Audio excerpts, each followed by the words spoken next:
Eventually, all the steps fall in because you have such an open mind.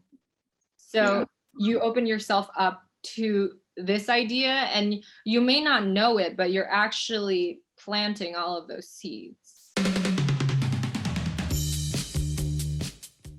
I just finished my conversation with Amanda Gunawan, the co-founder of The Only Way Is Up Design, based in Los Angeles. She's from Singapore, well, originally from Indonesia.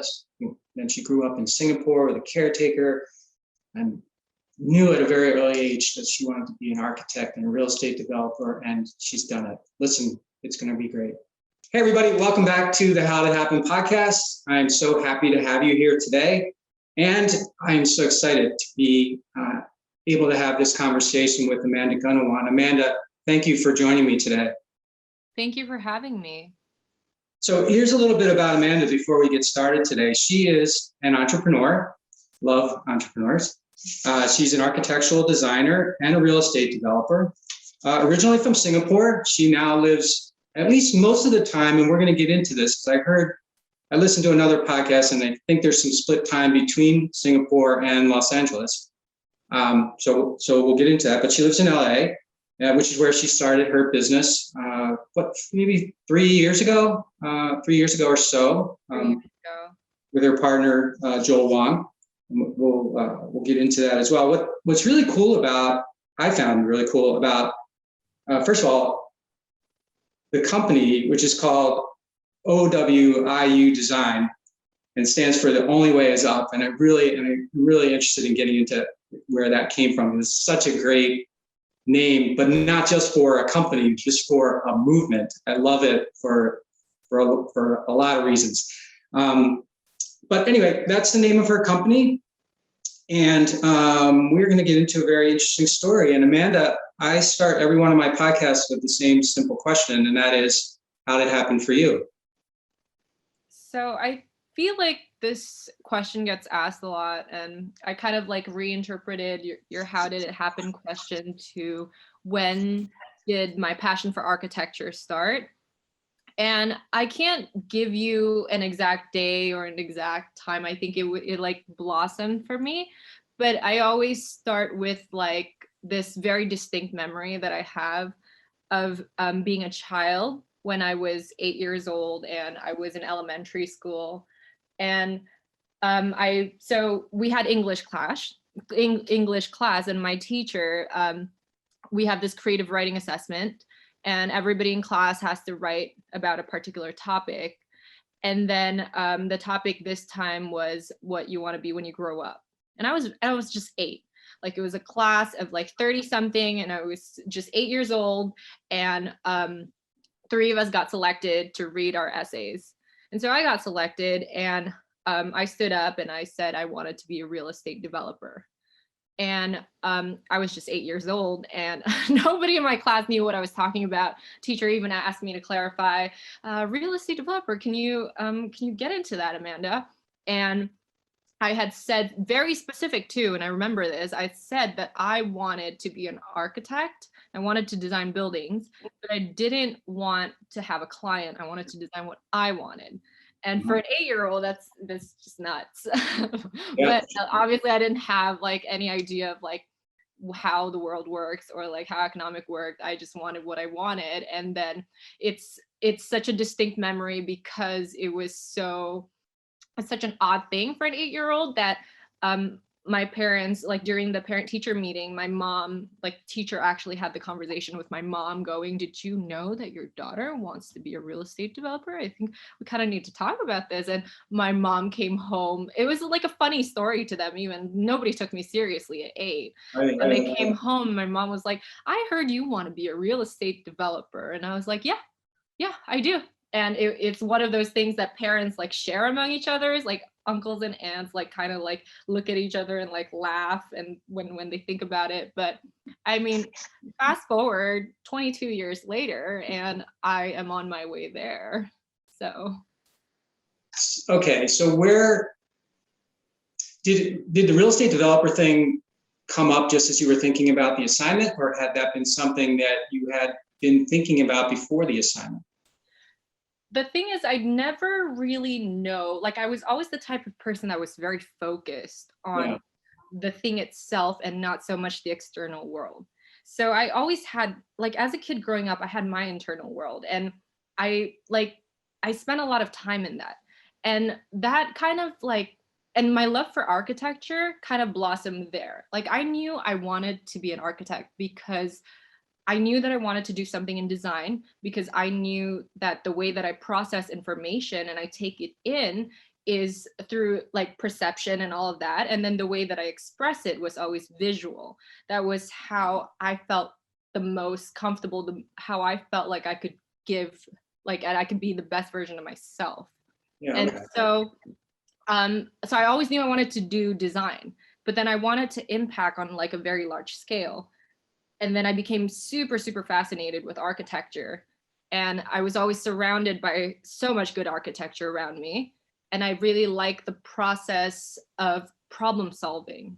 I think that's always been a thing that I liked. And so I knew that was architecture from like a very early age. And so that's where that's what I headed towards. And the real estate development thing was so that I could really, really do everything that I just said to you without like, to be able to have the opportunity to do that without boundaries, because I would be my own client. I would be able to do what I want to do. Like I would be able to take my design to what I want it to be. Okay. So I'm going to skip to the end here, but then we're going to fill it in. As you're sitting here right now, are you where you wanted to be in that 8-year-old's mind in terms of being able to design what for you as opposed to design for someone else? Yes. Okay. Like I'm very goal oriented like that. So in a sense, I'm an A.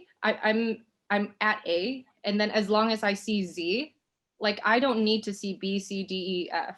I just would go. Figuring that all the other letters would figure themselves out as long as you keep moving towards the Z.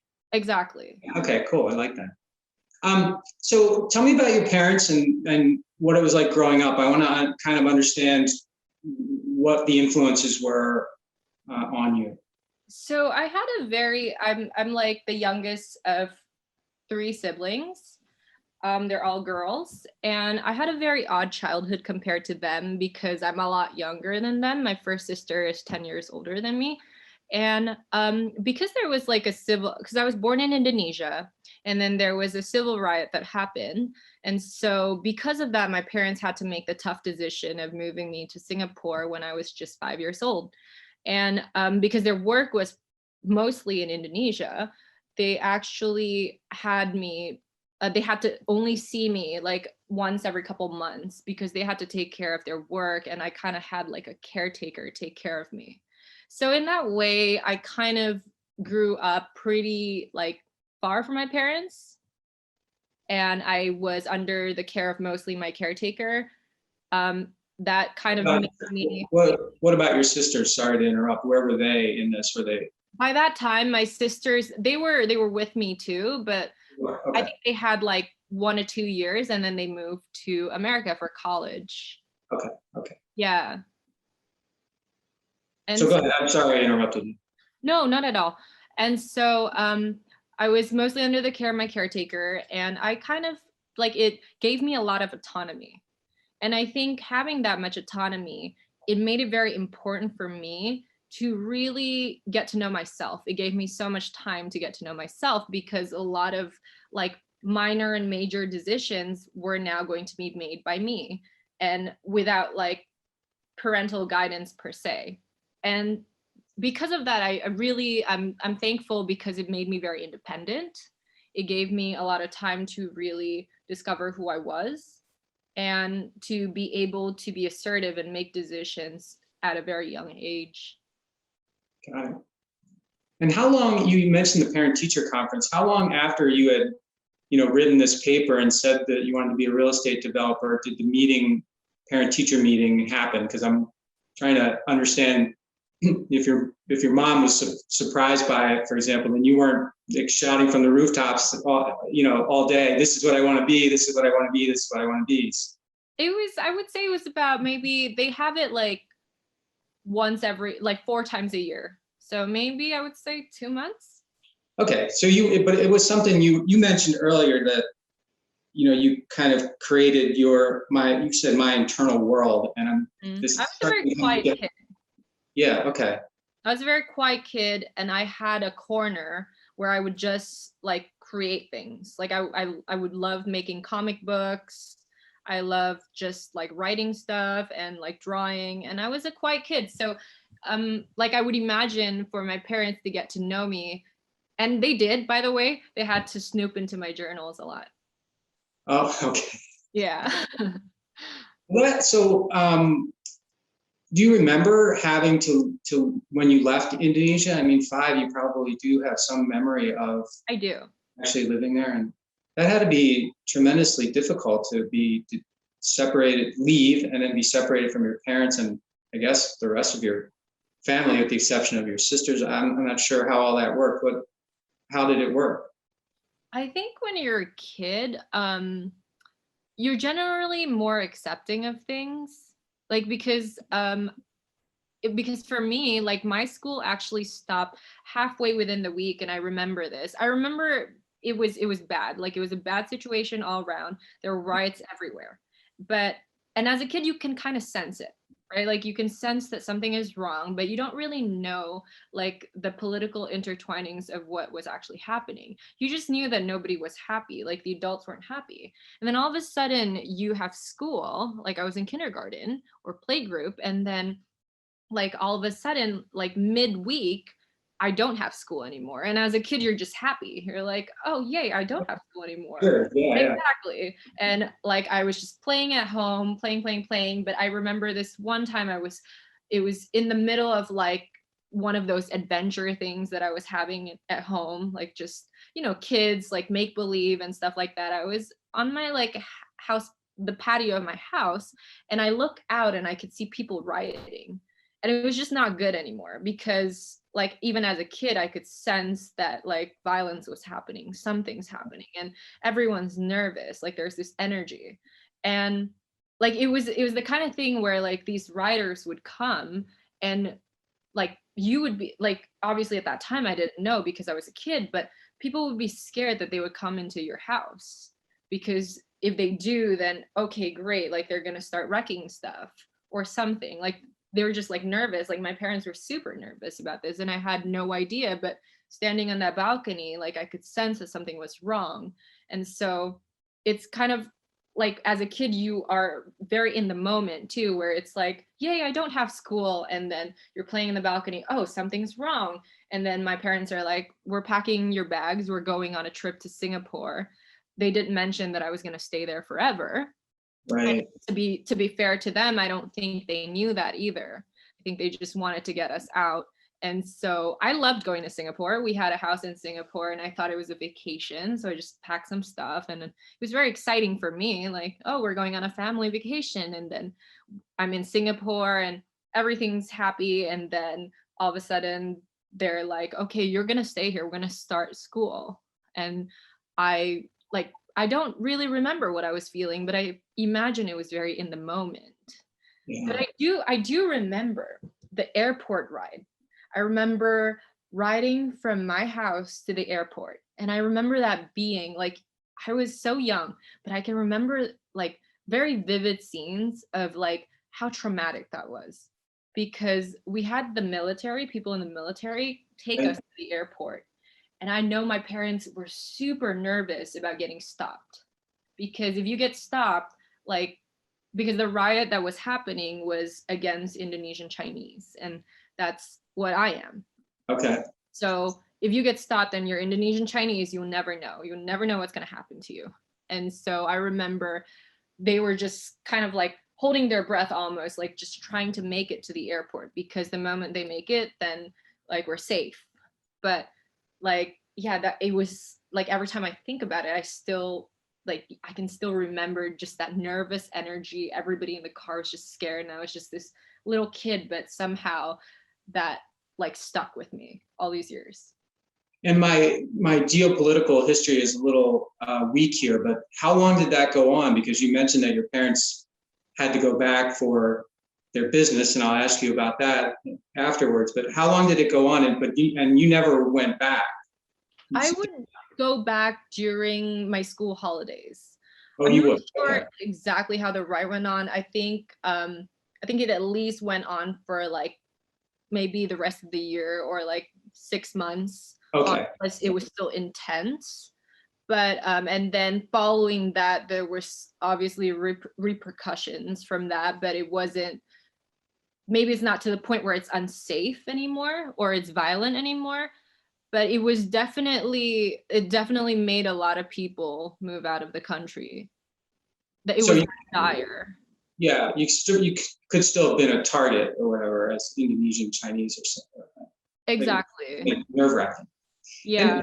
And Amanda, your caretaker was your caretaker with you in Indonesia and came with you to Singapore, or did your parents find someone for you in Singapore? They found someone in Singapore, but she was Indonesian. Okay. Yeah. But a stranger to you at the beginning. Yeah, she was a stranger to me at the beginning. It's very funny because it's not common in America at all, but it's surprisingly quite common in Asia. Okay. And my caretaker took care of me for I think 13 years. And at that time, she had like a 1-year-old baby. And so she would see the 1-year-old baby once a year. And she was basically with me, and I was basically her daughter. And it's just wild to think that. Yeah. So up to the time you left for college, pretty much. Yeah. That was pretty heartbreaking, I would say. Yeah. So I'm assuming your parents were safe the whole time, even though they had to go back. Yeah. Okay, good. Were they entrepreneurs as well? You mentioned that they had a business, so I don't know if that means they were working at a business or owned a business. Yeah. So they have businesses. They mostly do food and beverage and hospitality. Okay, nice. So tell me about this relationship with your caretaker. I mean, she's with you for 13 years from the time you're 5 to the time you leave. You mentioned it was kind of, it's like a surrogate almost, it seems like in some. Yeah, she was. And like the funny thing is I still had a lot of autonomy. So it's a very weird hierarchy where it's like she was the adult, but she barely spoke English. And so she needed a lot of my help. And she was kind of there doing very motherly things for me. But at the same time, it's like when we're out in the world, I kind of had to take care of her. Oh, okay. I see. Yeah. All right. Makes sense. And so she definitely felt like an ally to me. Like I would say that. Like I definitely, like growing up, I was very happy to have her because like when I was like a very quiet person. Like I was a very quiet kid and like I always kept to myself. But when it came to like things that I needed to talk to somebody about, like because I had to, like I would talk to her about it. And interesting. So, and you're right. It's cool to explore this because it's not something that you see that often in the States. I mean, you see it very rarely actually, where someone essentially takes over the raising a child, unless there's a dysfunctional situation, which yours wasn't. Yours was like a very intentional response to something that was really could have been awful, and then it was really to protect you, I suppose, more than anything. Yeah, I had to teach her English. I remember this, and I would like even have lessons with her. Like I don't know why I enjoyed doing this, but I enjoyed like giving her lessons, and I even enjoyed giving. For some reason, I was the type of person that also really enjoyed giving people homework. I would give her homework. I even gave my friends homework, and I don't know why they were friends with me, but like I even like you're the boss. I drew out like comic books for her. Yeah. Like throughout these comic books that had both English and Indonesian translation. Yeah, so we were like, my parents were still very much present. Like they would come quite often, and they like my dad would call me every night, and they would communicate with her, obviously, to be like, what is Amanda up to? Like, is there anything that we need to know about? But yeah, it's definitely having to pivot their parenting a little bit. Very interesting. So age 8 through 18. Why don't you take us through what happened 8 through 18? So at 8, you're going to be a real estate developer. And at 18, you leave for architectural school, I think, or undergrad. I'm not sure. So take us, what happened along the way? So along the way, let's see, I wanted to be a real estate developer. I was always very focused on what I wanted. And I was very good at playing hard, but also studying hard. I think that I had a conversation with someone recently about like external validation and internal validation, and finding out what it is that gives you internal validation. Like if the rest of the world didn't exist, what was the thing that, you know, could keep you going? And for me, it was learning, like learning new things, whatever that may mean, and also creating things, like seeing the product of my creation. And so these are things that I had to go back to childhood to really pick out and figure out, like, what is it that gives me internal validation? And so like I had a lot of time to really cultivate that, like to like basically, and I love learning. So I was the type of kid that loved school. And like I would hang out with all these friends, and some of my because I imagine I had no parents. Well, I had no parents with me at that time. Sure. I could do whatever I wanted. Like I could go out late, nobody would know. So sometimes I would go out late with some of my friends, and like I obviously the kids who are going out late are the ones that are not studying. And so like I would go out late and I hang out with them, but then like secretly I would be studying when I got back, and like I would do really well in my exams. Yeah, okay. Super well. And then they would just be very confused. They're like, but you're always at that time it was like a trend to go to computer shops and play computer games together. So they'd be like, you were at the computer shop with us like almost every night. Like, how were you finding time to study? But I really loved studying. That is so funny. So you adapted to be with your friends, but you didn't leave this internal validation component that you had, and you made sure that you went back and you did what you wanted to do for yourself, even though your friends may not have been into that. Yeah, you like the way that you say it sounds like I'm doing it consciously, but I wasn't. Just whatever made me happy. And I was like, okay, I'm gonna go out with my friends. But wait a minute. And then I got home and like I'm like, I really do actually want to do all of my work and more. And so in Singapore, I think the education system is really, like, I personally find it good. Of course, there are shortcomings, but I think it's good because it's very structured. And I think as a child, and a lot of people may disagree with me on this, but I like structure as a child. I like structure on a child. I think especially growing up with someone where like from the parental side, at least, like I did not have structure. I really like that about my school. I like that when I went to school, there was consistency, that someone gave me some sort of direction. And so I was in a, like, it's quite rigid. The criticism about the Singapore education system is that it's very rigid. It leaves very little room for creativity. But I think that having that kind of structure is really good at that age. And then eventually going to college, where you get to do what you want to do and pick what you want to do. That's really when they're like, you already have this structure, you already have this discipline, you have all the right attitudes and the right tools to succeed. And when you go to college, it's about like just really allowing your creative juices to flow, and like for you to really like finally just hone all of that. But it sounded like the whole time, even though you were in this structure, you had this sort of side internal world, as you called it, of creativity, where you were doing the things you wanted to do on the creative side, and while you were also, allowing yourself to go with the flow when it came to the structure. I think that's, yeah. So that to me is like very mature, because a lot of times people do one or the other, but they and they won't do either one of. They usually won't. They'll do one or the other, and one of them the one they don't want to do, they they're not going to adapt to do it. They just won't do it. Yeah. Which I think as a child, especially, I think that's a very, very good quality to hone, to be able to do the things that you don't want to do.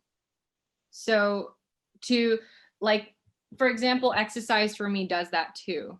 Like, I think that if you wanted to train your discipline, you wanted to train resilience, tenacity, and whatnot, like I always advise people, exercise, because you are actually conditioning yourself, your mind, to be okay with pain. And to know that even though I don't want to be here right now, I don't want to do this, like you can actually get through it. And as you keep doing this, it takes like 18 months to cultivate a habit. Soon your brain starts to really understand, and like you start becoming like fearless almost. Yeah. And I think you start to focus too on the result instead of focusing on what you have to do to the result, like working out, for example. It's easy to say, I don't want to do that today, but I do want this. Mm-hmm. I want to, whatever, I want to maintain weight, or I want to put muscle on, or I want to look good, whatever your motivation is. So if you can't get there without this. So let's not focus on the pain here, because we're focused on the pleasure, which is the result of that comes from doing this, from the pain, as you said. Totally. And I think a lot of people don't actually realize that sometimes like there are these tips and tricks to kind of trick your brain a little bit. Yeah. Because like sometimes you're very stubborn, and there are ways in which you can incorporate, and it's all conditioning, right? Like you can take steps. Sometimes people make these statements and they're like, I don't know how to become, like inserts like an abstract word. Let's say I don't know how to become more determined or more motivated, but there are actually like things that you can do. They're very action oriented, and I always tell people one of them is exercise. Right. So you go off to college, you come to the United States for that, correct? Yeah. Okay. So look, help us understand how that process works, and what, how that process worked, and how you made your choice, and how you got to school. I think I was very lucky because, like I said, Singapore has a very, very structured, very rigid system. And then I came to LA and I chose an architecture program that was vastly, vastly different from the education system there. So I came to the Southern California Institute of Architecture. I knew that was the program that I wanted to do for architecture. And the reason for that is that it's so like SCI-Arc, which is like the name of my school, they really allow you to explore everything you want to explore in order for you to find out who you are as an architect and how you work. And all these programs that they have, they allow you so much autonomy, and they also allow so much creative freedom to really it's like a testing ground. So whatever you choose, there's so many different options, and whatever you choose, it allows you to really explore whether or not you like this particular thing and whether you want to go in that direction. So so I was thinking a couple of things while you were telling me that answer. First was it's hard. If I'm thinking, you tell me if you agree with this, but I would think it would be hard to go into an environment like that where you didn't have some really, really strong discipline and structure to the way that you work already, because you could just be, with all that freedom, it could be overwhelming, right? I can't focus on anything because I'm focused on everything, and nothing can't get anything done. Did you feel like that it helped you to come from the structure that you had in that environment where it was like, hey, explore? I don't know what would have been better, but I know that that was the situation that was presented to me. And Right. for me, like I came with a lot of structure in a sense, like I kind of got the foundation very strong. And then that's how I put it. It's like I had a very strong foundation. I had very good work ethic and discipline. And then I was finally put into this, like thrown into this thing where, okay, now you do uh, like free form, and like you get to do whatever you want to do right now. And getting thrown into that thing is completely out of my comfort zone. But it's Right. also because I have that strong foundation that I'm of course I will struggle. And I struggled so much because, like I said, I was such a quiet kid and my ideas were always internalized. And in SCI-Arc, you had to present your work like every week. So I would get so nervous, and I was the type of person that would have everything written out on a script because I was that rigid. Like I would have all the words I wanted to say during my presentation on a script, and I had to slowly transition into being comfortable talking about my ideas and being able to do this impromptu. And it really helped me. It really did. Like I think up to a certain point, I think maybe, and it wasn't fast, like maybe 4 years in, I started becoming more and more comfortable talking to people about my work. And I also learned how to talk to people about my work because previously the language that I had cultivated for my work was always a language that I had known, things that I was telling me. But then I started to learn how to talk to other people and understand that the world it doesn't just revolve in my head. Like there are Oh, so okay. many out there. Okay. So meaning that people didn't really get what you were saying, in other words, because you were expressing it in a way that made sense to you, but didn't to them. Is that what you're? A little bit. Yeah. I would say some people, a lot of people who internalize their ideas. I see that in architects quite a bit too, where when they're explaining their work, it feels like they're explaining to them. And it's in a way that it's so esoteric. Huh. Okay. Um, what, are you still a quiet kid, by the way? Uh, I I'm most comfortable when I'm quiet and I'm internalizing thoughts in my head. And that's still the way that I would develop new ideas. But I've also kind of gotten I do like people now. When did that switch turn? I think it's when I realized that, yeah, it's like I realized I can learn a lot from other people. Right. Yeah. Yeah, pretty smart. Um, I was there ever a time while you were in architectural school where you thought, because you wanted to be a real estate developer. So I'm wondering, was there ever a time when you thought, I don't know if this is right for me, or did you just you were just all in and everything was, the way that you thought it would or should be? Honestly, there's so many times during the difficult times. So the times that are like really, really testing, Yeah. when like I haven't slept in a long time, and it's that and a mix of like hormones, everything just packed in, lack of sleep, lack of food, hormones, all of that. And I'm struggling to try to achieve something. And it seems like it's a never ending road. Yes. Like there are times when I've doubted myself and I'm like, could it be better for me to just live a slower paced life? Right. But I also know that I'm not going to make any major decisions, and I should not be trusted in that moment. Right. And what about when you first came to California then? Had you been to the US before? Did you have friends or family, or was it, you didn't have your caretaker? I mean, you were here without anyone. What was it like when you came? Yeah, it was honestly like I've come here for holiday before, Okay. And I would say Singapore is quite a metropolitan city. So I was a city girl, like I wasn't like living in the country or something. Okay. So I definitely like it culturally. It's funny because I meet some of my best friends here, and they're always forgetting that I'm from Singapore because it's almost like we had the same childhood. Like we were watching the same TV shows, listening to the same bands. And so like it's kind of wild that we grew up so far apart, and we grew up at a time when technology was just coming in, like the Y2K era. And so, but for some reason we were watching all the same things, and it's almost like we had the same childhood. So yeah, like I would say it's not that far apart.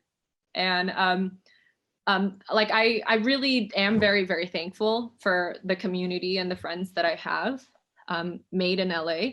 And I say this all the time, but my company feels like a family. Like I've cultivated this family culture, and it really feels like a family away from home.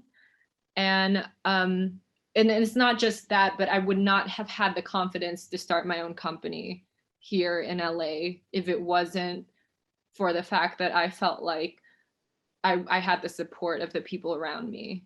Right. Because when I came here, I really didn't know anyone. Like, how was I supposed to go into an industry that is not only male dominated, but in LA at least, right? Like the construction industry is very, like, the workers are all Hispanic. Yeah. Mm-hmm. And so they spoke their language. I don't speak Spanish.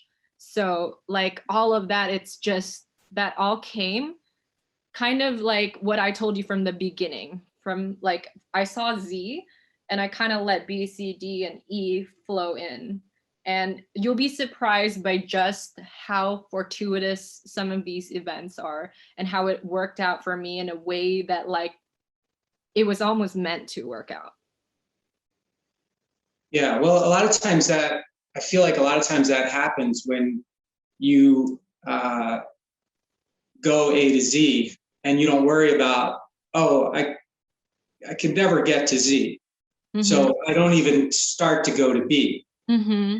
You know, when you're ready, when you see what you have, when you have an imagination of what Z could be, and you have no idea how to get there, which is what pretty much happens to everybody, but you're willing to get started, it kind of does oftentimes work out, you know, the way you thought. You just, the way you got there or get there maybe isn't exactly, well, because you had no idea. So that's the journey, the way you get there. But the end, you know, it works out because you started. Totally. And I very much believe in that. And I think eventually all the steps fall in because you have such an open mind. So you open yourself up to this idea, and you may not know it, but you're actually planting all of those seeds. Right. Yeah. Open mind and coupled with the drive to keep going. Exactly. Yeah. Like the way that I met, like my first step into the construction industry, the way that I met my contractor was because I had joined a soccer league. Just randomly out of nowhere, I decided I was just like an architectural designer at that time. I was just working, and I was like, you know what? I need to do things outside of work. And so I joined a soccer league just alone. And they put us together in a team where all these like solo people were like joined a league too. So I was in a team of 5, and I met my contractor there, who is still currently one of my best friends. And he was my first step into basically the construction industry. So this is going to sound like a real tangent, but I'm just really interested in it. And I think your answer will help us with the rest of this conversation. But I was going through your Instagram and I saw a tattoo, and it said, I think it said, "I am mine before I am anyone else's." I'm assuming that's yours. I don't know, it could be someone else's, but I was struck by the wording. Yeah, so I was struck by the wording, and I want to know what that means to you. Well, I really like it because I feel like you need to know exactly who you are, what you want, your ins and outs before you could be present for anybody else. And Right. before, like for the rest of the world, you should do everybody a favor and really get to know that person so you can be like accountable for your actions and you could be there in the best way that you can be for everybody around you. Yeah. In some ways, sorry, in No, some go ways, ahead. it's Yeah. like what I told you about me growing up when I was a kid. Like it's like people are always like, oh, like I feel so like sorry that you grew up like kind of like with a caretaker, that you didn't spend that much time with your parents. And of course, like you can view it from both sides, but the good side to that is that because I didn't have them, I really am so used to, like I had so much time to really get to know who I was, because Yeah. I would have to make these like difficult decisions, or they're not difficult, but they're difficult for a kid. So like I would, let's say like I was taking an exam. I had school and I was taking an exam and I wasn't doing well in a subject. I would just go to my mom, I'd call her, I'd ask her for money to basically go for tuition for like a particular subject that I wasn't good at. So it's things like that that like I had to look out for myself, and I Yeah. had to know what I was good at, what I wasn't good at. Like I just really had a lot of time to do all of that. When I read thank you for explaining it, because and by the way, there's a lot of wisdom in what you just said. So you're a remarkable thinker. It got me thinking when I read that. I have a chapter in my book, and it's called Getting Selfish, and I explain in the book how, you know, about 10 years into my first entrepreneurial journey, and my first company, I was just really in a bad place.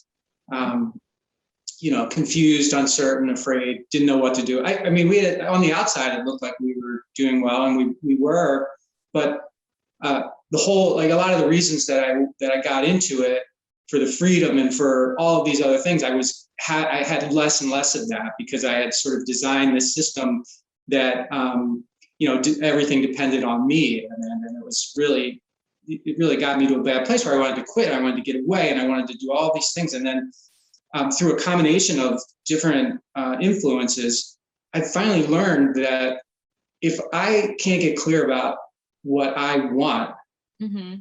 then there's no way that I can lead people to help me get what I want. So, yeah, so I call it getting selfish, which is kind of a horrible word, but it's kind of a nice play on it for me, because it doesn't mean that, I kind of say selfish is not the bad selfish. The selfish is the good selfish. Mm-hmm. The one that, because you can't be in the wrong place in your mind. Mm-hmm. And you can't have someone else's thoughts controlling yours if you are actually intent on getting somewhere and making your future something that you actually want, like your A to Z. So, yeah. So I was really, I love what your tattoo says. It's really. Thank you.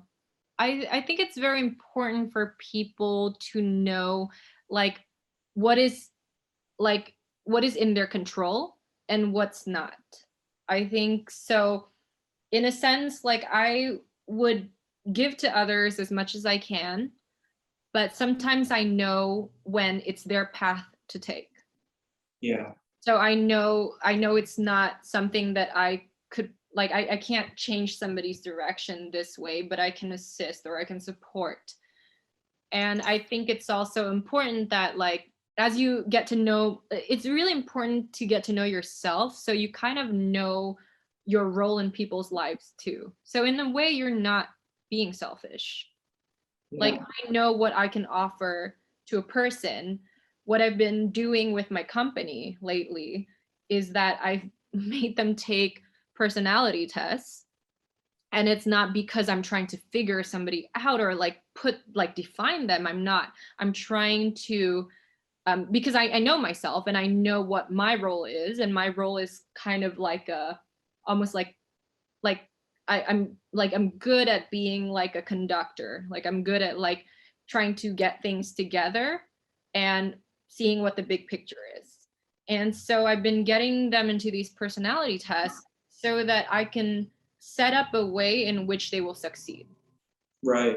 So I've been like, a lot of us, like we have different roles in the company, but we're not more important than another person. So like I would not be able to do any of this without any of them. And like everyone can say the same thing. Everybody serves different roles. And I recently was like losing my patience a little bit with one of my staff, and I was trying to, because I can get a little impatient. That's one of my biggest like flaws, is that I tend to want things and I tend to put people at the speed that I work at. Right. And like, so sometimes I need to take a step back a little bit. And so I was kind of like losing my patience a little bit, not understanding why she kept making these mistakes. And then I made her take the personality test, and I realized that she's the type of person that thrives under a condition where like she can't do well with criticism.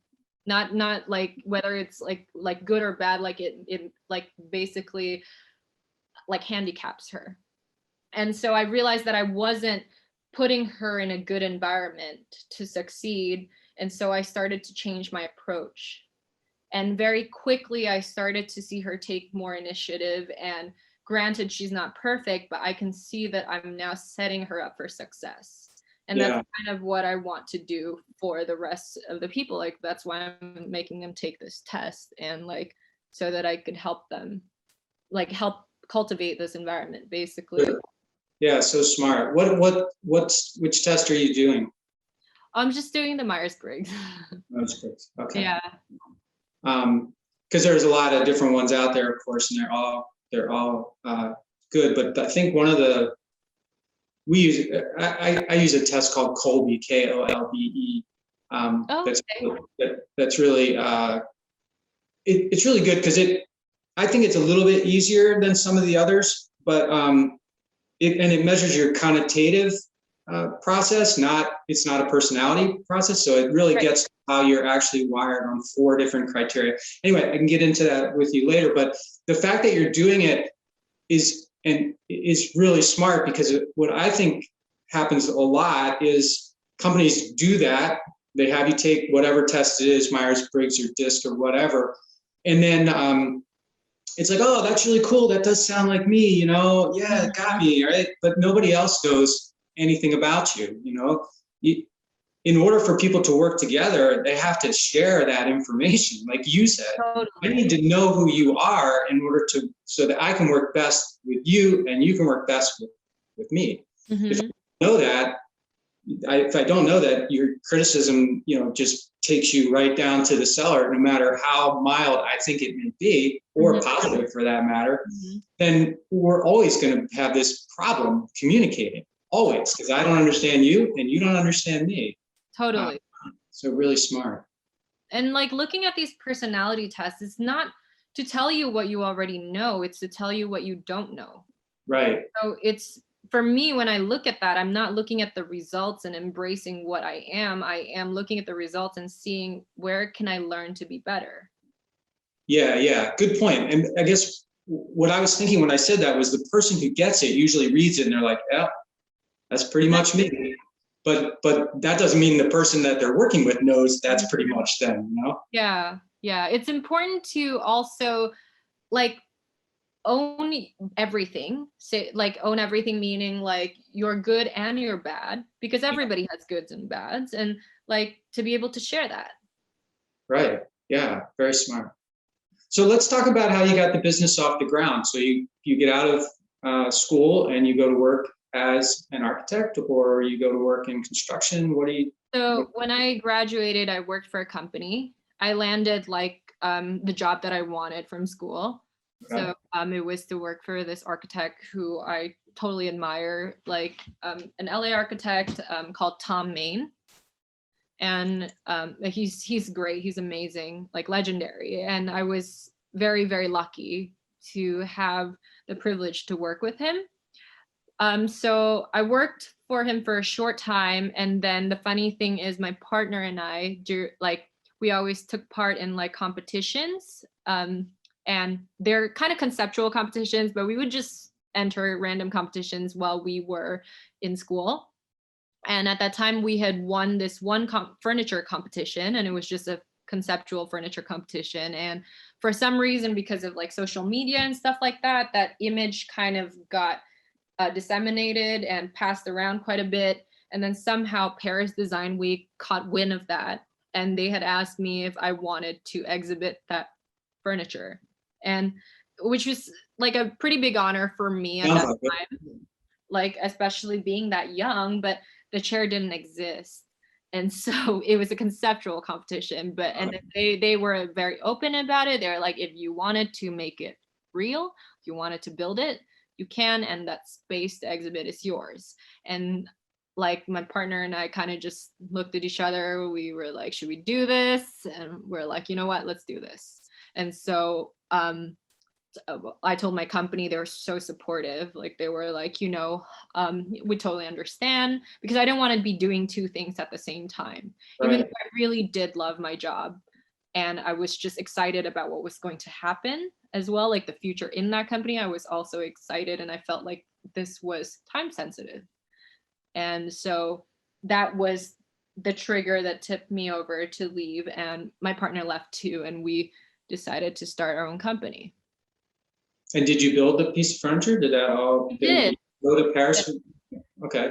We did, and we ended up exhibiting in Paris Design Week and Milan Design Week, and we had an opportunity to really take it, like to go into like production and blah blah, and really go into the furniture business. But we decided to just let that be kind of like a trigger, a precursor into the world. But we wanted to do architecture basically, and we were like, we'll save this for another time.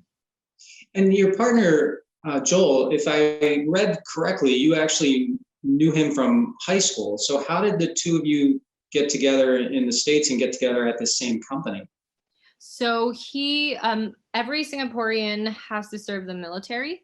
Okay. So, we met in high school, and he wanted to do architecture too. He served the military for 2 years, and then he went to the same university. While we were in the same university, we worked together and partnered on a lot of projects. And we have very complementary skills, and it's almost like a make or break. And it's 10% break, 90% make. I'm not gonna lie, like there are times when our arguments get like pretty crazy because we can't agree on the same thing. But at the end of the day, having somebody who has complementary skills is just so useful if you can make it work. And we ended up doing that. We ended up doing our final thesis together because we worked so well together. And when we graduated, we like, because they liked our thesis too, they kind of hired us as a pair. And then when we left, we also left and decided to start the company together. Ah, that's so neat how you ended up together after, in the same place. Yeah, we work very well together. I think, like I said, we have very complementary skills, and in architecture, it is so valuable to have an ally like that. Yeah. Yeah. Just curious, are you familiar with the architect David Hertz? I'm not. Like, okay. Give me some.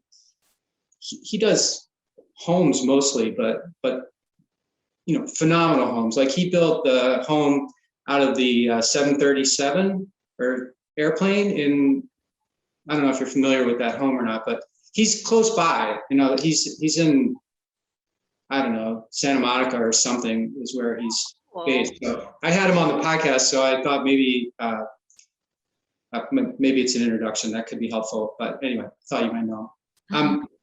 Okay, so you start with this conceptual furniture design. You get the business off the ground, and congratulations, by the way. Thank you. How easy was it? It was not easy. It's still not easy. Yeah.